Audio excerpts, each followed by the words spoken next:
Bonjour à toutes et à tous. Je suis Stéphanie Obadia, directrice de Construction 21, journaliste et conférencière, et je suis très ravie d'être là cet après-midi pour le lancement de l'Observatoire Quartier Énergie Carbone. C'est un moment fort pour l'ensemble des acteurs de l'aménagement durable. Vous allez me dire pourquoi un moment fort ? Parce qu'il y a urgence de réussir la décarbonation des quartiers, et parce qu'on a maintenant un outil partagé, transparent, capable de transformer la manière dont on conçoit les villes. Et pour concevoir les villes de cette façon-là, nous avons besoin de leviers concrets, opérationnels, mais surtout partagés. En 2018, l'ADEME et ses partenaires posaient un constat simple, mais essentiel. Comment agir sérieusement sur le carbone si chacun a sa propre méthode de calcul ? C'est impossible, on est bien d'accord. 6 ans plus tard, ce constat a donné naissance à cet écosystème complet avec une méthode publique de référence, un outil logiciel, UrbanPrint, et désormais un observatoire national. C'est un outil d'intérêt général conçu à 5 mains avec l'ADEME, la DGALN, l'autorité environnementale, le CSTB et Efficacity. Et tout ceci avec l'implication active des aménageurs, des fédérations et des territoires, car il faut se mettre ensemble pour concevoir quelque chose qui soit utile, pratique et fiable. Alors pourquoi cet observatoire ? Quel est son rôle ? Quelle est la valeur qu'il peut apporter au projet ? C'est justement le but de cet après-midi, de mettre tout ça en avant. On va commencer cet après-midi avec une présentation concrète de ce projet et de cet observatoire, avec 2 retours d'expérience, et on passera ensuite à une table ronde avec les 5 partenaires stratégiques de ce projet pour en débattre. Et on commence tout de suite avec toi, Morgane. Morgane Colombert, directrice des études et partenariats chez Efficacity. On peut l'applaudir. C'est parti. Oui, merci Morgane. Et tu vas nous raconter un peu cette aventure et nous plonger dans les coulisses de cet observatoire. Exactement. On se retrouve dans 20 minutes. Alors, donc en effet, Morgane Colombert, moi je suis directrice des études et partenariats à Efficacity. Alors je suis un peu la porte-parole de cet observatoire, mais derrière finalement c'était toute une équipe, donc une grande partie est dans la salle, donc je les remercie vivement parce que finalement cet observatoire n'aurait pas pu prendre vie sans eux. Et c'est aussi l'histoire d'une collaboration finalement qui est longue entre Efficacity et le CSTB, qui est un partenaire à la fois technique, à la fois dans le cadre de la mobilisation des acteurs, et donc qui nous accompagne sur ce développement qui a été un peu retracé par Stéphanie depuis très longtemps. Alors, en effet, avant de vous présenter l'observatoire, ça a été déjà un peu initié par Stéphanie. Finalement, cet observatoire, il est issu d'une longue histoire, une dizaine d'années d'action au service de la décarbonation de l'aménagement. Et donc, c'est une histoire qui s'est racontée par le CSTB et Efficacité, binôme de choc, comme dirait Michel Salem-Sermanet, mais également qui s'est appuyée sur plusieurs partenaires, le CEREAMA qui nous a accompagnés sur la mobilité et l'ensemble aussi des membres privés et publics d'Efficacity qui sont présents en partie dans la salle et je les en remercie. Et donc, petit retour sur l'histoire. Donc, ça commence en 2014, bien sûr, avec la création d'Efficacity. Et donc avec ces travaux méthodologiques que l'on va réaliser sur l'ACV Quartier. Mais il y a vraiment une impulsion en 2018 avec finalement le soutien de l'ADEME autour du projet qui s'appelle à l'époque Quartier plus c'est moins et qui a pour ambition finalement de non plus avoir des analyses de cycle de vie à l'échelle du bâtiment et toute cette expérimentation bâtiment plus c'est moins qu'il y avait à l'époque. L'enjeu étant de se dire, on sait faire bâtiment plus c'est moins, est-ce qu'on ne pourrait pas faire quartier plus c'est moins ? Donc tout ce travail méthodologique, finalement, il est expérimenté et testé entre 2020 et 2022 avec une 50aine d'opérations qui vont finalement permettre de tester et d'éprouver cette méthode et ce logiciel, ça, avec l'appui de la DGALN, mais également toujours donc de l'ADEME. Et ça permet, en 2021, de sortir officiellement donc, la méthode quartier énergie carbone et en 2022, de lancer également le logiciel UrbanPrint. Après, ça commence à s'accélérer. Il y a beaucoup plus de petits points, comme vous pouvez le voir sur l'agenda, et on n'a même plus besoin de mettre plusieurs années ensemble. Donc 2023, ça s'accélère, c'est un peu l'étape du déploiement. Je vais lire un peu mes feuilles parce que je vais citer la feuille de route de décarbonation de l'aménagement qui sort en mars 2023 et qui est très explicite finalement sur les besoins et les attentes autour de l'évaluation carbone, puisque ça dit comme premier levier qu'il faut connaître, quantifier, spatialiser les émissions de gaz à effet de serre et que cela doit passer par une mobilisation de plusieurs acteurs comme Efficacity, le CSTB et le CEREMA pour, je cite, améliorer les méthodes et outils de modélisation des émissions de gaz à effet de serre à l'échelle de quartier ou d'îlot. Finalement, c'est exactement ce que l'on fait avec la méthode quartier énergie carbone et le logiciel UrbanPrint. 2. Capitaliser et valoriser les bilans, REX et données disponibles pour améliorer, répliquer et déployer la méthode. Finalement, on arrive à point nommé avec cet observatoire national quartier énergie carbone. Ça évoque également le fait d'encadrer l'impact carbone des opérations d'aménagement en rendant obligatoire un bilan carbone prévisionnel des opérations d'aménagement soumises à évaluation environnementale. On en parlera sans doute aussi dans la table ronde. Donc voilà, 2023 débute avec cette feuille de route de décarbonation de l'aménagement. Mais il va y avoir aussi également d'autres éléments qui vont appuyer ce déploiement de la méthode quartier énergie carbone. C'est la circulaire écoquartier, donc qui préconise fortement la réalisation d'évaluations énergie carbone avec la méthode. C'est le lancement des AMI annuels avec deux grandes fédérations d'aménageurs que sont la Fédération des EPL et l'Union nationale des aménageurs. Et ce sont les premiers aménageurs ambassadeurs, ces aménageurs qui décident de s'engager dans l'évaluation énergie carbone de leurs opérations d'aménagement. 2024, on a mis déploiement plus parce que ça continue, l'accélération se poursuit. Les coopérations débutent avec l'autorité environnementale et les différentes missions régionales pour évoquer justement cet enjeu et le fait qu'aujourd'hui, on a une méthode, on a un outil. Il y a la sortie du label BBC à quartier, donc qui est élaboré par l'association BBC à quartier et ses partenaires. On recommence depuis le début. Tac. J'étais trop longue sur la frise, c'est ça ? Qu'est-ce qui s'est passé ? Kylian, la régie, s'il vous plaît, la régie. Mais donc, je continue pour ne pas perdre de temps, puis c'est en tout petit sur mes feuilles. Donc, il y a également, en 2024, la création d'un atelier pédagogique qui s'appuie sur la méthode quartier énergie carbone. C'est l'atelier des transitions urbaines. Ça pourrait être évoqué lors des discussions, puisqu'on a une représentante dans la salle, puis il y a l'efficacité également. Il y a le lancement aussi de l'interface vraiment dédiée aux collectivités et aux aménageurs qui permet d'être plus pédagogique sur ces enjeux énergie carbone et avec le soutien d'espaces ferroviaires ici présents. Et donc ensuite, finalement, ce qu'il faut se dire, c'est qu'il y a un certain nombre d'acteurs aussi qui sont présents pour appuyer tout ce déploiement. Il y a France Ville et Territoires Durables, mais il y a aussi Construction 21 et tout cet écosystème, ça nous permet finalement de diffuser, de communiquer sur cette méthode. Aujourd'hui, c'est une estimation, et l'Observatoire va vous permettre d'affiner cette estimation, mais il y a entre 100 et 150 opérations d'aménagement qu'on peut estimer qui ont réalisé l'évaluation carbone. Et c'est ce qui permet aujourd'hui d'être réunis finalement pour lancer cet Observatoire quartier énergie carbone. Une chose aussi, c'est que ces 100-150 opérations qui sont accompagnées, ils ne sont pas accompagnés uniquement, on va dire, des créateurs du logiciel UrbanPrint, Efficacity, CSTB, mais par la cinquantaine de bureaux d'études qui a été formé et équipé du logiciel UrbanPrint, ce qui permet de massifier finalement et de diffuser plus largement cette méthode. Alors j'ai évoqué ces aménageurs.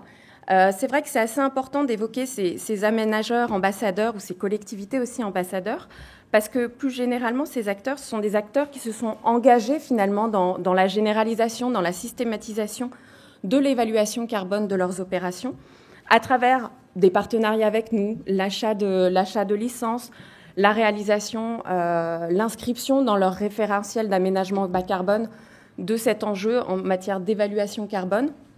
Et c'est important d'avoir ces acteurs ambassadeurs, puisque finalement, ce sont des acteurs qui montrent l'exemple et qui permettent, on l'espère en tout cas, d'engager un changement de pratique au niveau des acteurs de l'aménagement au sens large, que ce soit collectivité ou aménageurs.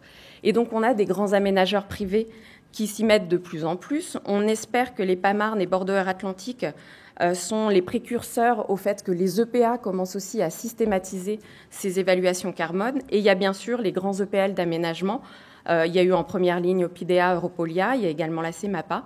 Et enfin, les collectivités qui s'engagent aussi de plus en plus à préconiser sur leur territoire la réalisation de ce type d'études. Et donc tous ces acteurs ont permis de lancer l'observatoire. Pourquoi un observatoire ? Tout d'abord, pour évaluer chaque année le rythme de décarbonation des projets en France ou dans chacune des régions de France, d'identifier les actions les plus efficaces par grande typologie de projets, et également de valoriser les aménageurs et collectivités qui réalisent leur bilan carbone selon la méthode quartier-énergie-carbone. Et l'enjeu derrière tout ça, c'est plus généralement de faire monter en compétence l'ensemble de la filière de l'aménagement sur ces enjeux énergie-carbone.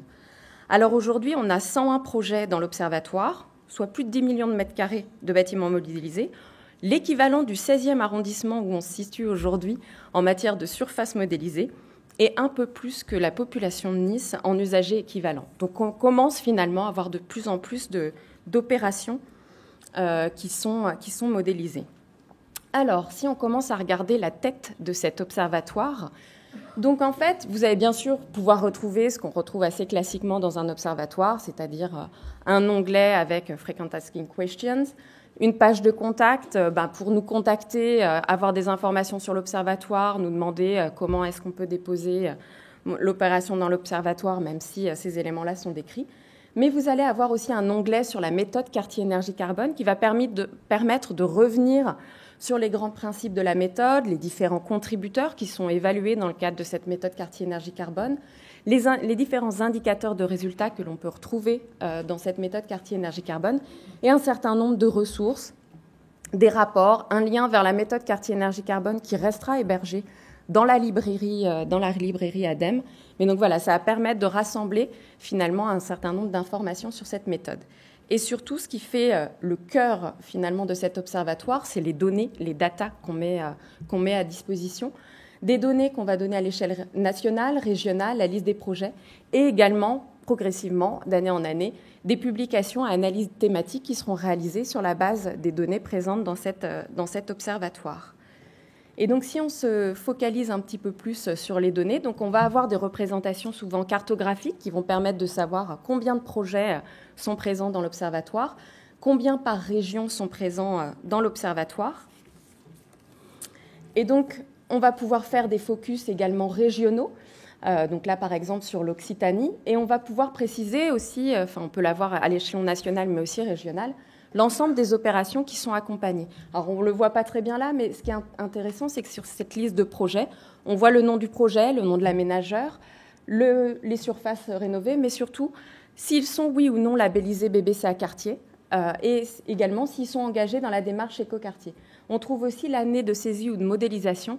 Pourquoi c'est important cette année ? C'est parce que ça permet de savoir, pour ceux qui sont un peu sachants sur l'opération d'aménagement, quand a été réalisée la simulation. Est-ce qu'on était en phase très amont ou aval de la conception de l'opération d'aménagement ? Est-ce que ça peut être intéressant de faire évoluer, d'actualiser finalement l'évaluation ? Donc c'est assez précieux pour savoir finalement la nature de l'information.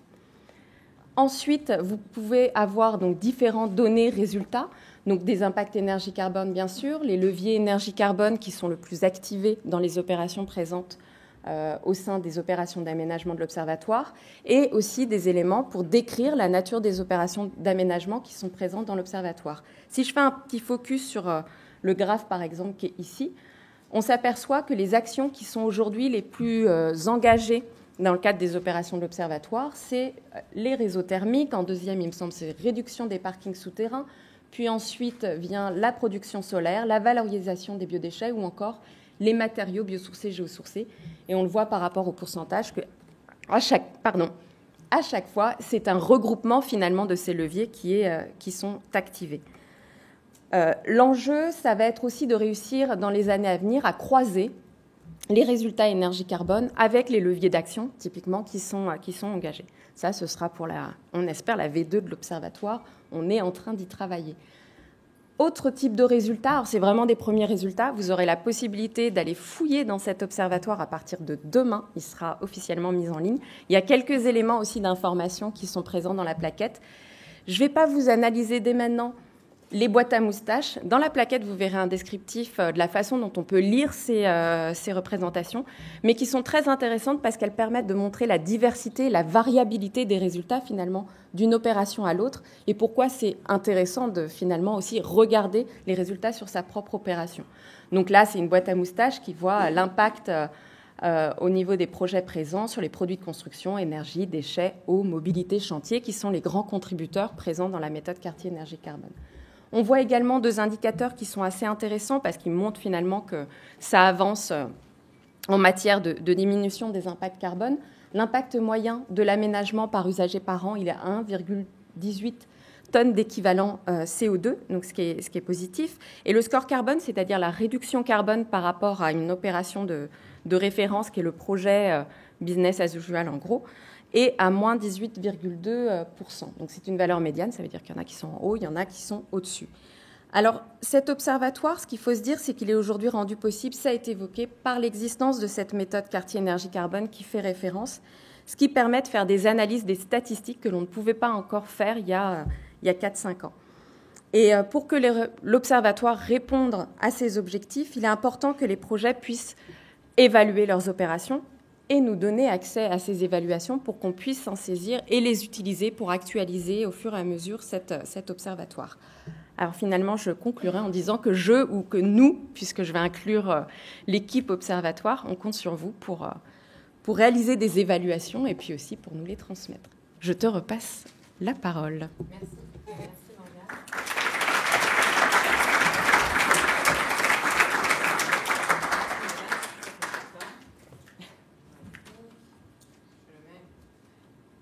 On va continuer avec 2 retours d'expérience, vous nous entendez ? Là, vous m'entendez ? Bon, on va commencer avec 2 retours d'expérience et du concret avec Nadia Tari et Frédéric Lemaire. Venez nous rejoindre sur scène. On peut les applaudir.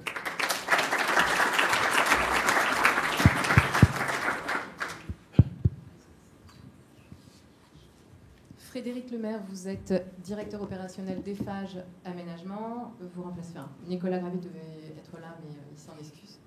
Bonjour. Bonjour à tous. Et Nadia Tari, directrice engagement responsable et innovation chez Espace Ferroviaire. Bonjour, c'est ça. Le principe est simple, vous avez 2 minutes pour pitcher et nous raconter pourquoi c'est ce que vous avez fait et pourquoi c'est bien. 2 minutes. Je démarre. Alors je vais faire un peu comme Morgane, je vais repartir du début et du pourquoi en fait on s'est engagé dans la démarche. On a commencé côté Espace Ferroviaire à s'engager dans la démarche à partir de 2018-2019. En fait, en 2018, il y avait cette idée de travailler sur un cadre d'accompagnement des collaborateurs, donc des opérationnels, pour revenir travailler sur la performance quartier. Et au fur et à mesure des réflexions, donc on avait organisé un certain nombre d'ateliers avec le CSTB. Donc on a eu connaissance de la méthodologie qui a été développée par l'ADEME d'une part, et puis de l'outil Urban Print. Donc on a souhaité s'investir dans cette démarche-là pour mieux prendre conscience déjà de la question du carbone, tout en proposant, en fait, en s'inscrivant dans un cadre qui était facilement appréhendable. Donc, in fine, avec le CSTB et Efficacity, donc on s'est engagé à travailler au co-développement en fait, d'Urban Print aménageur. Voilà. Donc nous, on s'est investi vraiment sur le cadre aménageur pour faciliter la culturation en interne, pour permettre donc de s'approprier et également de faire en sorte que qu'on s'inscrive dans une logique d'un outil guide de la décision, c'est-à-dire de pouvoir capitaliser, de pouvoir intégrer des informations spécifiques aux opérations et partageables donc, entre les opérationnels. Et il y avait également un autre point qui, pour nous, était et qui est toujours intéressant, c'est qu'intervenant à l'échelle nationale, on avait également besoin d'avoir un cadre de comparabilité. Et tout le travail qui a été fait, notamment sur le sujet de la référence, ça, c'est pour nous un point d'avancement majeur.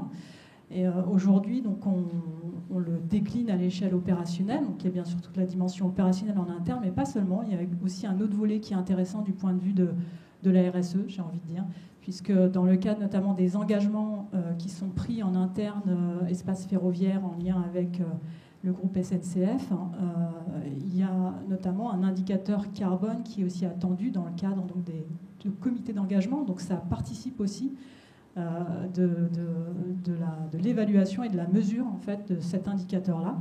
Et puis notre idée, c'est aussi de continuer à travailler sur la question des coûts, peut-être pour venir aussi faire remonter le sujet du coût d'abattement carbone et donc de pouvoir finalement utiliser l'outil dans quasiment toutes les dimensions, j'ai envie de dire, du développement des opérations immobilières, depuis les phases amont, très amont, sur l'étude d'opportunité, le développement, jusque les phases plus aval, pour pouvoir justement voir comment on atterrit, suivre, mesurer et tenir l'engagement. Merci Nadia. Frédéric Lemaire, c'est à vous. 2 minutes, je vais essayer, mais je ne vous garantis pas. Alors, Eiffage Aménagement, pour ceux qui ne connaîtraient pas, c'est le métier d'aménageur urbain du groupe Eiffage. On ne fait pas de l'aménagement intérieur, on fait bien de l'aménagement urbain, on travaille pour les collectivités. Urban Print, de la même manière, on s'est embarqué dans l'aventure assez tôt avec Nicolas Gravy, qui est aujourd'hui président de l'UNAM, et qui milite aussi pour son usage. L'importance pour nous de l'outil, c'est évidemment sa fiabilité technique, mais c'est peut-être encore plus le fait qu'enfin on a un langage commun sur le sujet du carbone, parce qu'on a vécu quand même pendant longtemps avec des objectifs qu'on se mettait, mais des résultats assez variables, des méthodes assez variables, des bureaux d'études qui nous proposaient des choses certes intéressantes, mais il y avait un peu que qui comprenaient. Donc là, on a enfin cet outil commun, et dans le nombre d'acteurs avec lesquels on a communiqué dans le monde de l'aménagement, c'est évidemment fondamental. Urban Print, on l'utilise sur à peu près toutes nos opérations. En tout cas, on les teste via Urban Print. Et on l'utilise aussi tout au long de la vie des opérations. C'est-à-dire qu'on le met en œuvre dès le démarrage, de nos réflexions sur un projet urbain. Ça va être au stade concours, quand une collectivité va lancer une consultation.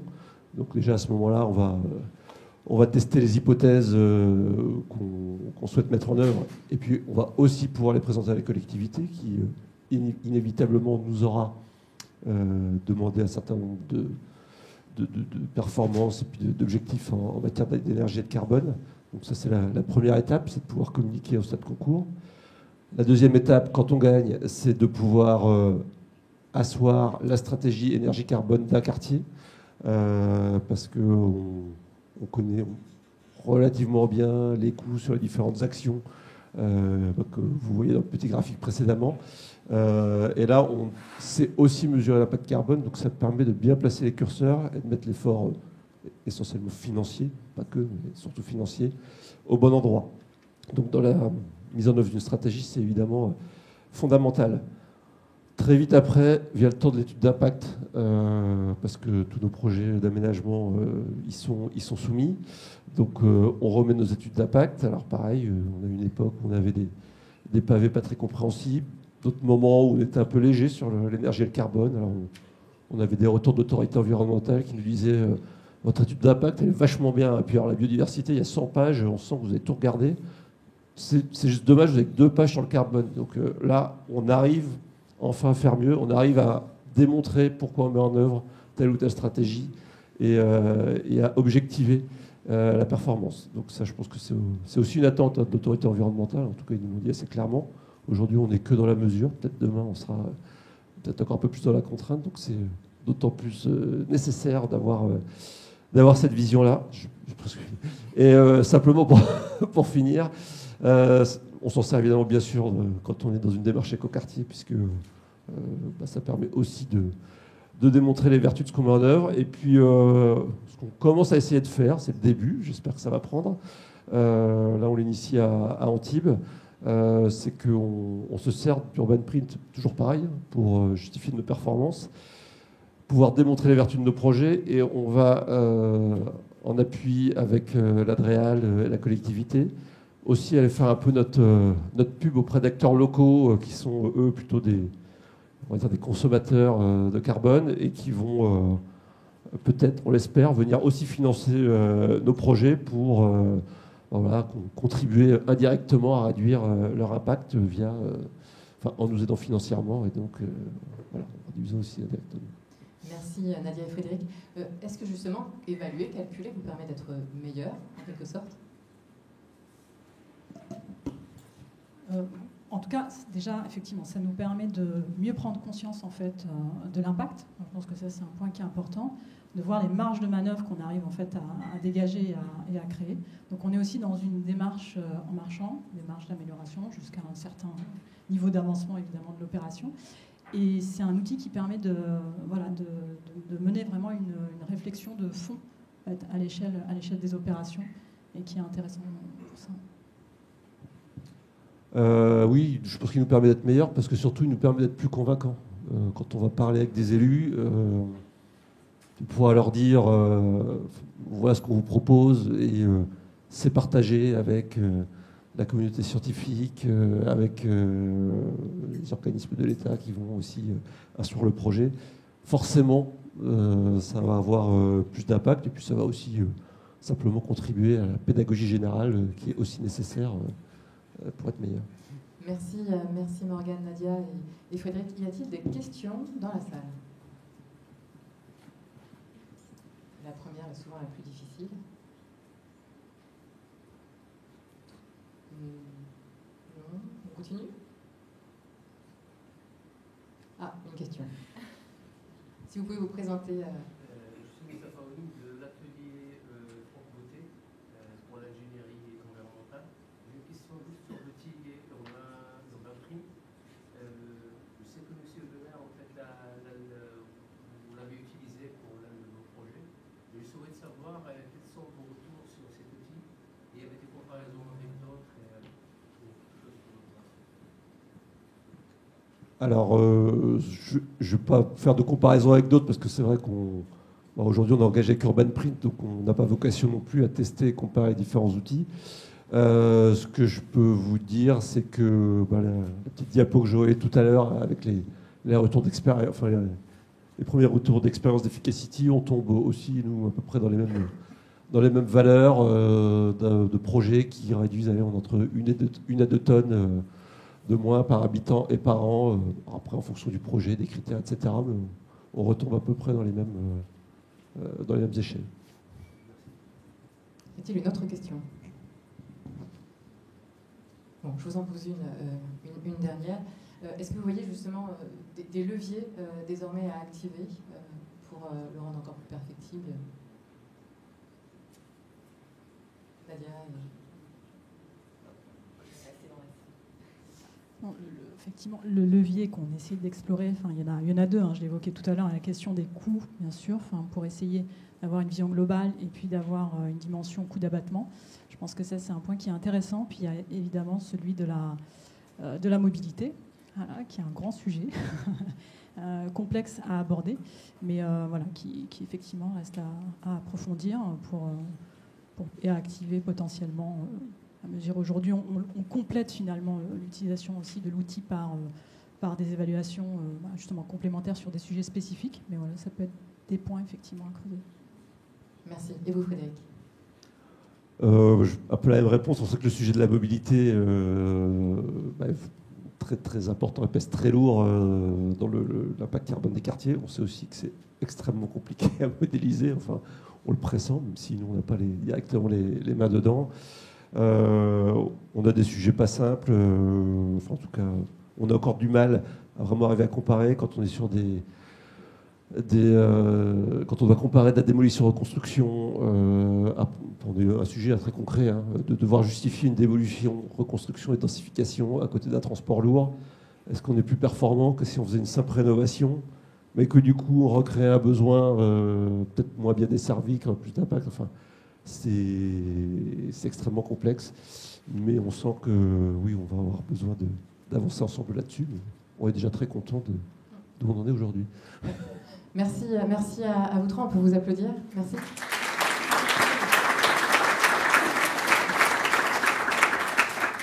Donc on se rend bien compte que ce n'est pas un outil de plus, mais un outil de transformation. Merci. Merci Morgane. Je vais mettre sur le petit tabouret et je vais accueillir tout de suite les intervenants de la deuxième table ronde. Donc si vous pouvez venir sur l'estrade directement. Donc Patrice Vergrit, Étienne Crépon, Damien Bottegui, Baptiste Paris-Saint-Phébert et Laurent Michel. Bon, il manque un peu de femmes. On peut les applaudir aussi.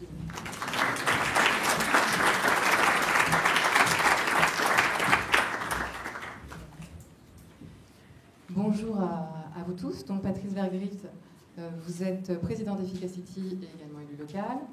Étienne Crépon, bonjour, président du CSTB.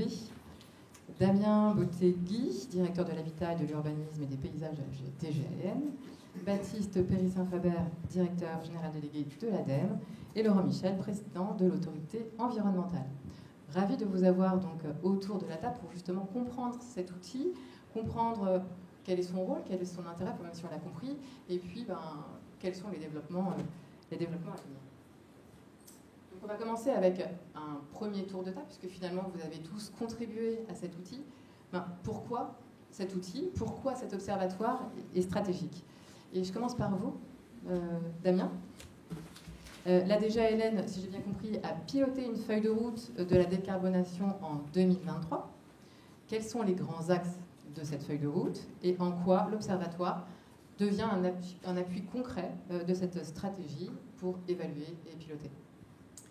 Bonjour à tout le monde, le micro fonctionne. Effectivement, l'idée est peut-être d'avoir un petit peu le panorama général, en tout cas d'avoir la perspective globale et de voir dans laquelle la démarche et ensuite l'outil peuvent s'inscrire. Et effectivement, alors au ministère en général, comme vous le savez, il y a la stratégie nationale bas carbone qui est quand même le document le plus stratégique et le plus englobant. Et au sein de celle-ci, effectivement, a été déclinée, en tout cas en cohérence avec celle-ci, une feuille de route spécifique sur la décarbonation de l'aménagement, qui a mis en avant un certain nombre de leviers, dont certains sont effectivement totalement en adéquation avec à la fois la démarche et l'outil dont on discute aujourd'hui.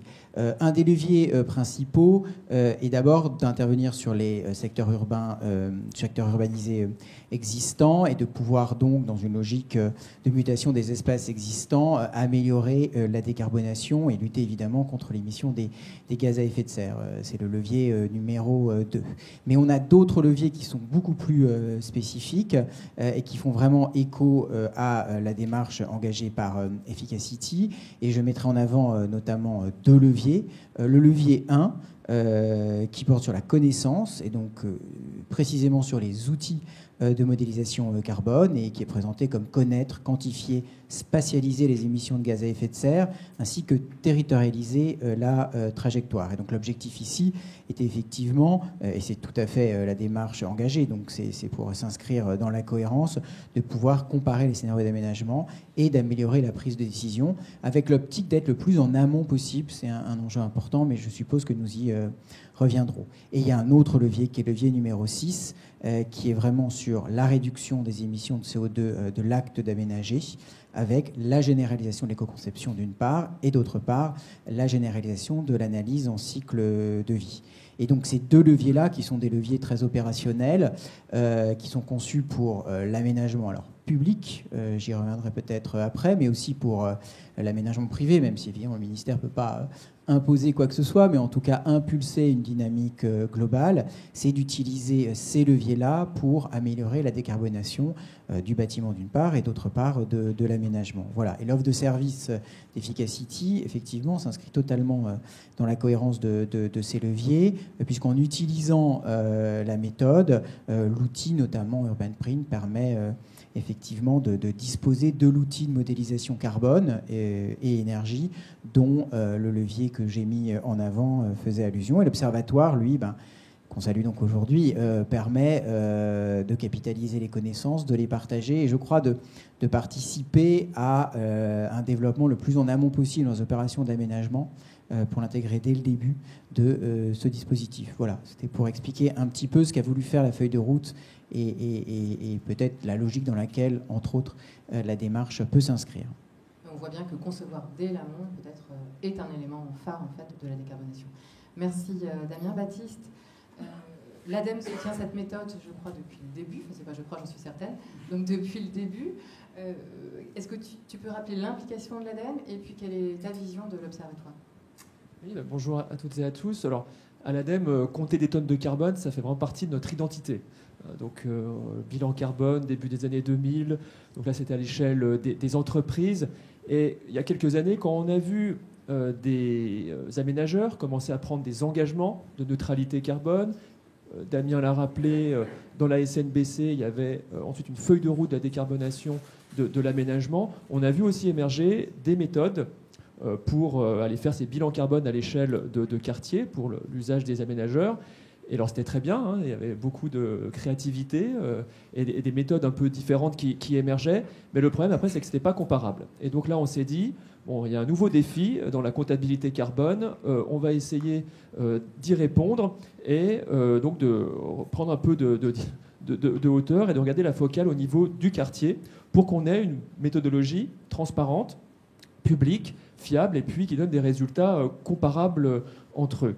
Et puis peut-être, je dirais, sur le fond, nous, ce qui nous intéressait, c'est que quand on regarde l'empreinte carbone d'un individu, alors, il y a une part de cette empreinte carbone qui dépend que d'actions individuelles. Et finalement, c'est une petite part. Hein. On peut changer la façon de se nourrir, la façon de consommer, la façon un peu de se déplacer. Mais il y a une bonne part de cette empreinte carbone, elle est structurelle. Elle dépend vraiment du lieu où on vit, des infrastructures qui nous entourent. Et donc, c'est pour ça que c'était très intéressant pour nous d'engager les aménageurs dans cette réflexion, parce qu'il y a une part en fait de l'empreinte carbone des individus qui dépend du quartier dans lequel on vit et donc de l'acte d'aménager d'une certaine façon. Et donc voilà, nous, on est très contents que cette méthode ait pu déjà être utilisée. Je vois qu'il y a déjà des témoignages très intéressants et avec cet observatoire, on va pouvoir aller plus loin. Évidemment, il ne s'agit pas seulement d'observer, mais c'est ensuite d'avoir vraiment une base de discussion sur les leviers d'action à mobiliser pour qu'on réduise l'empreinte carbone des quartiers et de facto des individus. Merci Baptiste, c'est très clair. Laurent Michel, l'autorité environnementale accompagne et donne son avis entre 100 et 200 projets d'aménagement chaque année, si je ne me trompe pas. Comment les enjeux climat sont-ils pris en compte dans les grands projets? Et puis, qu'est-ce que ça change finalement à l'arrivée d'un observatoire? Oui, merci beaucoup. Alors effectivement, l'autorité environnementale nationale ou les missions régionales d'autorité environnementale, on est amené à donner à un moment des processus plus ou moins en amont, parfois très en amont, quand il s'agit de la création d'une ZAC d'aménagement urbain, quand on sait qu'elle va durer peut-être 10-15 ans, des avis sur les projets. Et on porte sur l'ensemble de la prise en compte de tous les enjeux environnementaux. Alors, le message constant que l'on porte, c'est qu'il est important, effectivement, de s'interroger pour arriver à des propositions opérationnelles pour réduire les émissions de gaz à effet de serre en vision globale, chantier et exploitation, comme on dit chez nous dans nos avis, et en analyse de cycle de vie. Il devient fort heureusement extrêmement rare qu'on ait des bilans qui nous calculent uniquement le gazole des engins de BTP, mais en caricaturant, c'était encore ce qu'il pouvait y avoir assez souvent dans beaucoup de projets. Maintenant, on voit une volonté claire des acteurs de progresser et de s'approprier l'ensemble des postes d'émission. Vous sentez vraiment? Oui, clairement. Et aussi, c'est la deuxième étape, vous l'avez évoqué, c'est les leviers. C'est que c'est assez inévitable quand on explore quelque chose. Au début, on compte, voire on coche une case administrativo-technique. Mais ce qu'on voit de plus en plus, c'est qu'une fois que c'est posé, ça devient pour l'aménageur et l'ensemble de ses partenaires, parce qu'il y a un aménageur-chef, il y a des sous-traitants, il y a une collectivité ou l'État qui est donneur d'ordre. Donc c'est un peu tout le monde qui est concerné pour avancer, le traduire dans des cahiers des charges opérationnels. Alors très sincèrement, et en ayant encore même refait récemment des bilans, on a revu les avis de l'autorité nationale sur ces sujets, on voit des progrès significatifs, des approches plus méthodiques, sûrement deux ou trois causes. Je pense que la RE 2020 et l'ensemble du mouvement sur on approche le bâtiment par une analyse de cycle de vie y contribue, et puis tout ce qui est développé là, on voit vraiment maintenant, c'est pas une approche juste, les porteurs de projets ne disent pas on a posé le bâtiment, il fait tant, ils essayent d'avoir, et on voit de plus en plus, y compris donc l'utilisation du logiciel, du référentiel Urban Print dans ces études, et ça commence à ouvrir la voie aux mesures de réduction, et je pourrais peut-être parler ensuite des voies d'amélioration, mais on voit aussi que ce mouvement, il contribue à ce que l'ensemble bilan carbone, études d'impact, tous ces sujets, accompagne le projet beaucoup plus en amont qu'avant, où ça venait un peu parfois être fait in fine pour vérifier qu'on n'était peut-être pas trop mal. Mais on voit l'interaction. Moi j'ai vu dossiers où on a donné 2 avis successifs, où il y a un moment, il n'y avait même pas de choix du est-ce qu'on maintenait ou pas le réseau de chaleur qui était au gaz, est-ce qu'on le verdissait, et en même temps quelles options on prenait pour les les constructions et d'autres sujets. D'ailleurs, vous l'avez évoqué dans vos leviers. On voit aussi dans l'étude d'impact que dans ces bilans, les acteurs ne parlent pas que de la construction stricto sensu, mais aussi de la gestion du quartier, déchets, et puis évidemment le sujet mobilité. Et je finirai en disant l'idée d'une méthode, puis d'un observatoire, et avec tous les progrès à capitaliser les leviers, c'est doublement la solidité méthodologique et l'outil de capitalisation puis de diffusion pour être plus efficace. Une anecdote, je ne citerai pas la ménageur, mais dans un dossier que l'on avait vu, les gens étaient visiblement très motivés, mais ils avaient visiblement passé peut-être un peu trop de temps sur un sujet. Ils avaient passé beaucoup de temps à calculer s'il fallait que leur granit vienne de Chine ou de France, pour à la fin dire, oh là, mais c'est pas ça du tout ce qui compte. Ils avaient fait un calcul sérieux, et bon, certes, de Chine, ça comptait plus, mais quand même pas tant que ça par rapport à d'autres choses. Donc je pense que dans les suites, identifier, diffuser les leviers dans tout le tissu, ça sera un des bénéfices de cet ensemble méthode de calcul, capitalisation, diffusion. On comprend bien que c'est un outil de pilotage et qui permet de mieux prendre des décisions plus impactantes. Merci Patrice Vergrit, vous êtes à la fois élu et président d'Efficacity. Comment voyez-vous l'effort de décarbonation des villes et de leurs projets d'aménagement? Est-ce que vous partagez l'avis de Laurent Michel, à savoir on avance et c'est clair? Et puis comment cet observatoire peut aider à la décision, même si on a déjà eu quelques pistes? Bonjour à toutes et à tous. D'abord, c'est vrai que les élus aujourd'hui ont envie d'intégrer la problématique carbone dans leur choix, dans leur spectre, au moment de choisir entre telle option. Ils ont envie d'intégrer la problématique carbone. Elle ne passe pas à côté de la conscience, j'ai envie de dire, des élus locaux. C'est pas ça l'enjeu. Évidemment, il n'y a pas que ce critère-là, mais en tout cas, ils ont envie de l'intégrer, c'est indéniable. La difficulté aujourd'hui, et c'est ce qu'a dit Laurent Michel quelque part, c'est que l'élu est paumé. D'abord, je rappelle que la compétence d'un élu n'est pas liée au développement durable. La compétence d'un élu est liée à sa connaissance de la population. Bon. Donc, a priori, il n'y a aucune compétence spécifique liée au développement durable. Tout le monde n'a pas forcément été directeur d'agence d'urbanisme. Voilà. Mais en tout cas, et d'ailleurs, c'est le principe même des élus. On peut venir de n'importe quel secteur. Et c'est vrai qu'il y a cette difficulté de ne pas avoir de référence, de ne pas avoir un thermomètre, de ne pas avoir un élargissement de la gamme des choix, finalement se concentrer sur un point plus particulièrement. Alors, c'est déjà, j'ai envie de dire, un défaut des concepteurs, vous imaginez, pour les élus. Donc évidemment, quand on est enfermé dans un choix qui est restreint, on ne peut pas faire un choix optimum, et encore moins quand on a les références qui permettent de se comparer et le thermomètre qui permet de savoir quel effort on fait pour combien, en fait, en réalité. Donc évidemment, un outil comme ça, il permet à l'élu aujourd'hui de pouvoir intégrer l'indicateur carbone et de pouvoir effectuer des choix en connaissance de cause. Et ça, c'est une avancée considérable, parce que, je le dis, la volonté est là. Il y a un deuxième enjeu, qui n'est pas forcément d'ailleurs directement lié à l'élu local, c'est la question démocratique et finalement la transparence. Aujourd'hui, pour vendre un projet de développement durable, et même un écoquartier, on est dans la com'. On est dans la com' plus que dans la réalité. C'est-à-dire, le but du jeu, c'est qui va être le meilleur communicant. À partir du moment où vous avez un thermomètre fiable qui permet de comparer des projets différents et des ambitions différentes, ça change complètement. Et c'est une question de transparence démocratique, finalement. C'est-à-dire, on essaie d'objectiver à un moment donné un projet avec des critères qui sont accessibles aux citoyens. Donc la question de la transparence démocratique, elle est aussi derrière ces questions-là. Ce qui est bien, c'est grâce au partenariat qu'il y a à cette tribune aujourd'hui, et vraiment je remercie tout le monde parce que je pense que c'est une vraie avancée, on a maintenant l'outil qui permet d'avancer. Qu'est-ce qui reste à faire, j'ai envie de dire, pour que effectivement les élus puissent s'en emparer davantage? Le diffuser. Aujourd'hui, une grande majorité des élus ignorent même qu'il existe.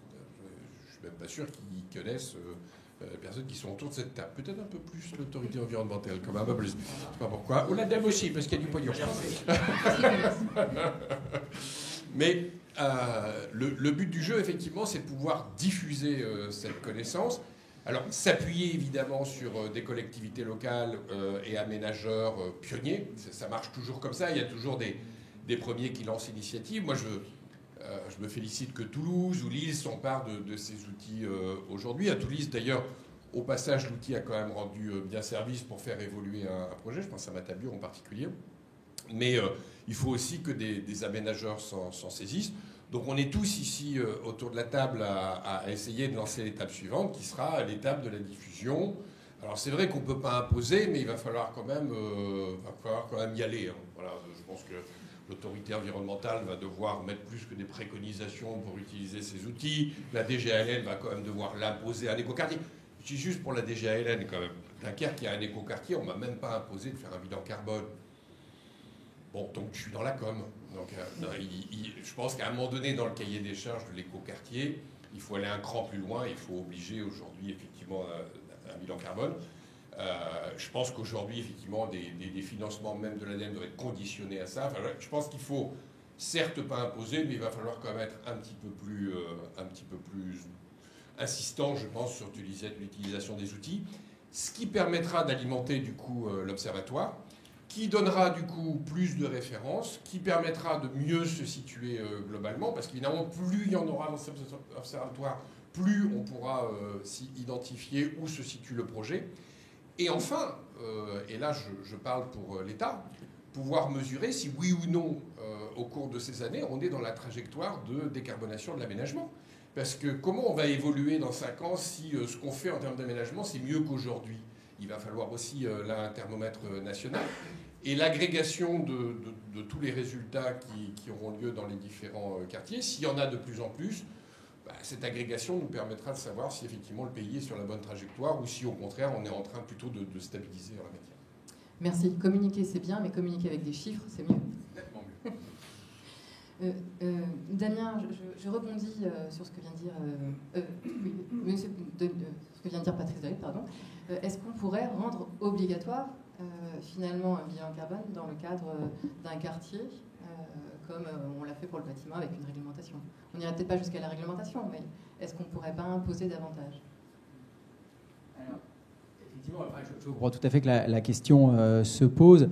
C'est vrai, on a eu l'occasion d'en discuter récemment, que rendre obligatoire la méthode actuellement, effectivement pas à l'ordre du jour. J'y reviendrai peut-être après sur le deuxième temps, sur la manière dont on peut essayer de le diffuser au maximum et peut-être trouver des formes pour qu'au moins sur des aménagements publics, on ait une systématisation de l'outil. En revanche, le rendre obligatoire, ça n'est pas totalement évident à date, pour plein de raisons qui sont liées aussi à un moment qui rend peut-être plus difficile le fait sur de l'aménagement d'imposer un ensemble de prescriptions. Enfin, si je fais ici allusion à des étapes politiques qui ont eu lieu et qui font que certaines obligations qui avaient été mises d'ailleurs par le Parlement ont plutôt été défaites. Donc je crois que la période dans laquelle on est plus une période de conviction et une période qui doit conduire chacun des acteurs à s'en emparer et chacun dans son rôle à essayer de l'imposer au maximum. Sur le caractère obligatoire du dispositif, ça peut être vu comme une contrainte en plus et cette piste-là, dans la période dans laquelle on est, rend les choses plus difficiles. Mais voilà, c'est la période dans laquelle on est. Ça ne veut pas dire qu'il n'y aura pas à court terme un moment où on pourra tout de même passer à cette étape et donc préparer le terrain.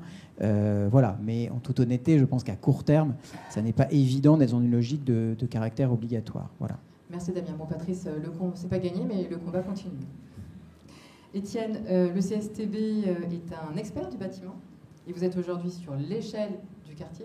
Qu'est-ce que ça la change concrètement et votre vision de l'observatoire? D'abord, je pense qu'on en est tous conscients face à la diversité et à la multiplicité des enjeux qu'il y a dans nos villes. La bonne échelle, c'est clairement l'échelle du quartier.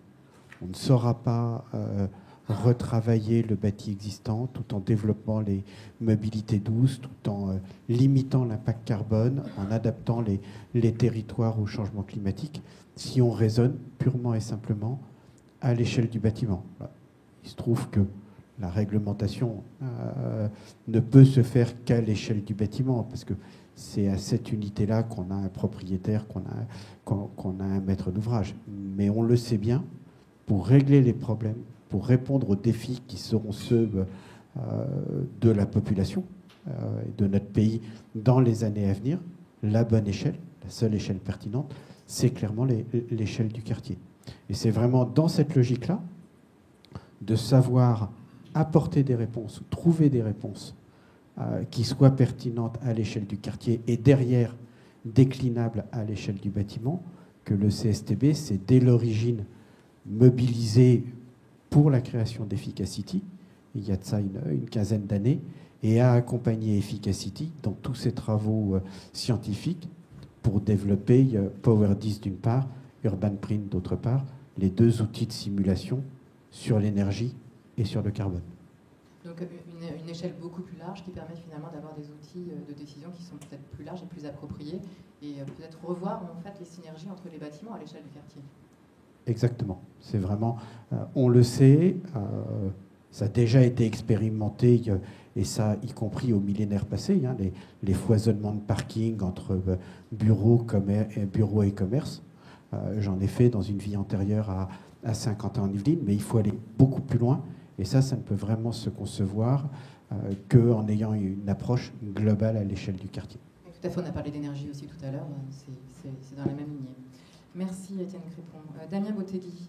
Alors, on a vu que c'était important, que c'était un outil qui avait plein d'atouts et qu'il était important d'utiliser. Maintenant, comment aller plus loin? Comment faire mieux? Comment en faire plus? Je ne vous repose pas la question sur est-ce qu'on peut le rendre obligatoire ou dans les écoquartiers, mais Damien, justement, comment on peut faire plus? On sait que 10%, je crois, des projets utilisent la méthode QEC. Donc, comment passer à l'échelle? Oui, alors c'est effectivement la question, et comment le faire sans arriver peut-être à court terme à rendre l'outil obligatoire. Moi, j'avais deux pistes principales. Enfin, quand je dis j'avais, je pense que c'est des pistes sur lesquelles, du côté du ministère, on doit appuyer et faire avancer les choses, en écho à ce que le ministre Vergrit a pu dire. C'est que d'abord, sur nos grands opérateurs publics d'aménagement, il y a besoin de passer à l'échelle et d'arriver à systématiser un bilan énergie-carbone. Ça a été fait, il a été fait allusion au début, hein. Certains opérateurs sont déjà dans cette démarche. Vous avez 2 grands EPA qui sont associés. Les autres font le chemin, mais peut-être pas tous encore. Là-dessus, on est dans un moment où les services publics d'aménagement de l'État doivent, sur les années qui viennent, prendre un certain nombre d'engagements. On a une note de cadrage qui est en cours, mais qui va assez loin et qui nécessite d'agir en termes d'exemplarité et d'innovation, ce qui est quand même une des justifications de l'aménagement public. Et donc, clairement, nos opérateurs d'aménagement vont devoir s'approprier plus systématiquement cette méthode et la nécessité d'un bilan, et là encore, le plus en amont possible des opérations d'aménagement dans cette logique de quartier et d'aménagement à la grande échelle. Et il y a d'ailleurs un groupe de travail qui est inter-établissement public d'aménagement qui essaye de faire avancer ce sujet, et ça fait partie des objectifs que l'on assigne. L'autre sujet, il y a été fait allusion et à raison, c'est la question des écoquartiers. En réalité, il y a eu une expérimentation sur les écoquartiers, donc une trentaine d'écoquartiers avaient cette démarche-là, mais tous les écoquartiers n'étaient pas nécessairement dans cette logique, et il paraîtrait effectivement cohérent en termes de portage de politique par le ministère et d'appropriation par l'ensemble des partenaires et des élus locaux notamment, de pouvoir rendre plus largement systématique cette démarche. Et dans l'ensemble des indicateurs que l'on met en avant, il y a de plus en plus cette dynamique qui peut permettre de systématiser encore une fois le recours au bilan énergie-carbone. Voilà. Donc ça, c'est les 2 leviers immédiats par rapport aux outils que le ministère peut avoir. Après, quand on est à la grande échelle de l'aménagement privé et de l'ensemble des aménageurs, là, la question, elle est d'abord de persuader, de porter la parole. Je pense que l'Observatoire va aussi permettre de faire savoir et de mettre en avant. Et c'est sûr que si on veut vraiment passer à la grande échelle, on retombera d'une manière ou d'une autre à la question de l'obligation, mais c'est ce que le ministre, tout à l'heure, a mis en avant à raison. Merci Damien. Baptiste, on l'a vu tout à l'heure, je vous repose la même question, comment augmenter le nombre, mais on l'a vu tout à l'heure, Patrice l'a dit, les élus ils sont parfois paumés. Donc aussi comment on peut les accompagner et comment cet observatoire peut être utile pour eux. Alors, pour accélérer, c'est vrai que notre ambition, c'est d'en faire un standard de fait, finalement, cette méthodologie, puisque j'ai compris que c'était difficile de le rendre obligatoire. Je pense que c'est par les usages, c'est par l'usage, les utilisateurs, qu'on va en faire un standard de fait. Et alors, là, plusieurs options. Soit on va faire un porte-à-porte massif des collectivités. On peut le faire. Et d'ailleurs, à l'ADEME, nous, on anime un réseau qui s'appelle Élus pour agir. Il y a plus de 4000 élus. Et tous les 3 mois, on les réunit avec des webinaires. On pourrait vraiment diffuser la méthodologie à travers ce réseau Élus pour agir. Ça, c'est une première méthode. Après, une deuxième option, ça pourrait être aussi d'aller voir du côté des prescripteurs. Et les prescripteurs, ça peut être des financeurs. Je pense notamment à la Banque des territoires qui peut être amenée à financer des projets d'aménagement et qui est en lien permanent avec les collectivités. Je pense qu'ils sont très friands aussi de ce type de méthodologie, mais aussi des financeurs privés. Donc je pense que là, ils sont moins nombreux que les collectivités. Le porte-à-porte est peut-être plus rapide à réaliser. Et puis, on pourrait peut-être aussi regarder, mais là, je laisserai Monsieur le ministre et le président de l'ANRU en parler, étendre la méthode à la rénovation urbaine également. Merci. Laurent Michel, quel est justement, quel pourrait être le rôle de l'autorité environnementale pour cette montée en puissance Oui, alors on peut être plus prescriptif, mais nous donnons des avis. Mais je note que quelqu'un dans la salle a dit qu'il fallait que l'autorité environnementale soit plus prescriptive, ce qui, dans le moment qu'évoquait Damien, n'est pas forcément... Mais je vais rebondir d'abord. En fait, c'est déjà obligatoire. C'est pas Urban Print, la méthode qui est ça. Mais alors après, il faut qu'on le concrétise dans les faits, c'est en train de venir. Quand un projet est soumis à évaluation environnementale, il doit examiner l'ensemble de ses impacts de manière proportionnée. Mais quand on est sur des projets d'aménagement, c'est certain que c'est un des sujets qui émerge, de même qu'il y a l'impact sur la nature en ville, il y a plein d'autres sujets, le bruit, et tout, mais ça émerge. Donc, c'est un sujet qui émerge. Donc, c'est obligatoire de traiter ce sujet. Il faut maintenant qu'on passe, en fait, on le traite encore mieux. Moi, je crois vraiment qu'il y a un progrès. On le voit d'ailleurs, il se trouve qu'on a des dossiers de ZAC qu'on voit à l'AE, on le voit à la création, puis on la voit 5 ans après à la réalisation, puis le projet a été retardé, donc ils changent un peu, ils refont une étude d'impact. Certains vraiment actualisent, et là, on voit une actualisation aujourd'hui. En 2019, on avait dit ça va pas du tout, il n'y a rien sur le carbone. En 2024, il y a quelque chose. Donc, en fait, quelque part, c'est obligatoire. Les acteurs ont envie de le faire, le font de plus en plus. Il s'agit effectivement maintenant, ça a été dit par tous, de passer à l'échelle, de toucher par à la fois ceux qui font donc, et qui conseillent, bureaux d'études, aménageurs, et toujours, on le voit sur les autres domaines de l'environnement.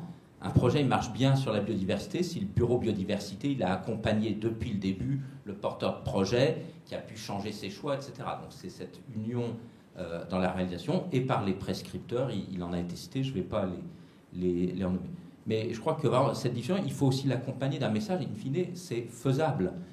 Bien entendu, ça a démarré par peut-être plus des gros acteurs et on doit effectivement souligner que les établissements publics du ministère, nous, ils se trouvent à l'AE national, on voit beaucoup des dossiers des EPA du ministère, comme EPAMAN, Grand Paris Aménagement ou d'autres, on en a un à Bordeaux, enfin, on voit ils sont peut-être plus gros et ont peut-être une capacité à se l'approprier, mais on a vu aussi sur des tas d'autres domaines que des opérateurs petits pouvaient être capables, finalement bien conseillés, de s'approprier les méthodes. Donc il faut qu'on aille vers l'ensemble des acteurs en le différent. Dans ce sens, les autorités environnementales continueront à rappeler que c'est important et peut-être que nos recommandations, qui sont des recommandations dans les avis, deviendront parfois un peu plus précises. Si vous pouvez faire, si vous aimez, vous comparez des avis des AE il y a 5 ans sur tel sujet, sur tel autre aujourd'hui. Il y a des sujets, on estime que maintenant, on ne peut plus se contenter de dire « regardez », on dit aux gens « faites ». Donc on deviendra peut-être plus incisif. Je pense que c'est aussi quelque chose sous la houlette des services établissements du ministère dont les services instructeurs vont probablement devoir s'emparer plus pour, à un moment, si le dossier n'est pas complet ce domaine, le dire. Voilà. Et puis, on participera, même si encore moins, évidemment, on ne peut pas imposer quelque chose à ce type d'outil, mais à faire connaître à la fois les possibilités, l'existence de l'observatoire, et de l'observatoire pas juste pour observer, mais parce que aussi, vraiment, si on arrive à mettre à disposition de la connaissance sur les leviers, ça convaincra les acteurs que c'est faisable. Si vous avez un message là aux collectivités et aux acteurs pour leur dire utilisez cet outil, il est essentiel, quel serait-il? Pourquoi il est essentiel? Il est essentiel parce qu'on est dans cette démarche pour agir. Il faut qu'on connaisse son impact, ses gros postes d'impact et ceux qui peuvent bouger, parce qu'il y a des moments, si vous avez certains invariants du projet, c'est pas la peine de... Mais où est-ce que vous faites bouger vos gros invariants sur un peu plus de sobriété? Je vais prendre un autre exemple. À l'autorité environnementale, on voit beaucoup de projets routiers. France aime les routes.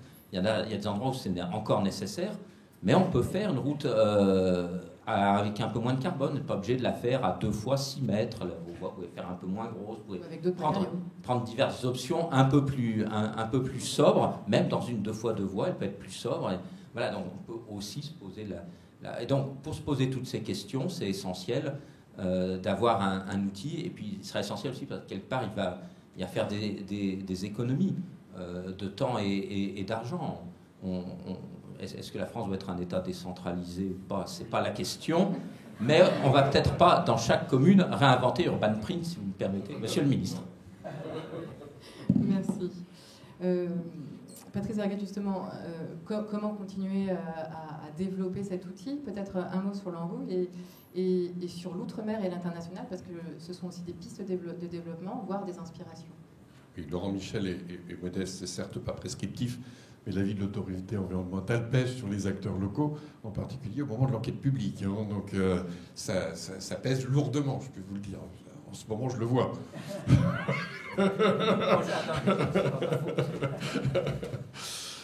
Sur l'ANRU, d'abord, c'est quoi l'ANRU? L'ANRU, d'abord, ça cible les quartiers de la politique de la ville, donc ça veut dire des quartiers qui, à un moment donné, portent un stigmate, ne vont pas bien, ont un problème.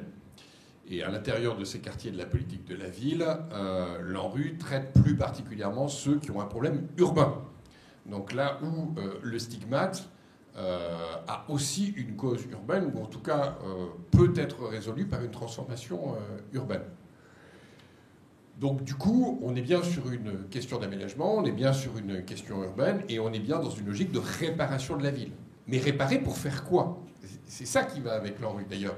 Très souvent on parle de réparation, mais au fond, si c'est réparer pour faire d'autres conneries, ça ne sert pas à grand-chose à la fin. Bon, à la limite, on fera d'autres ANRU pour corriger les ANRU.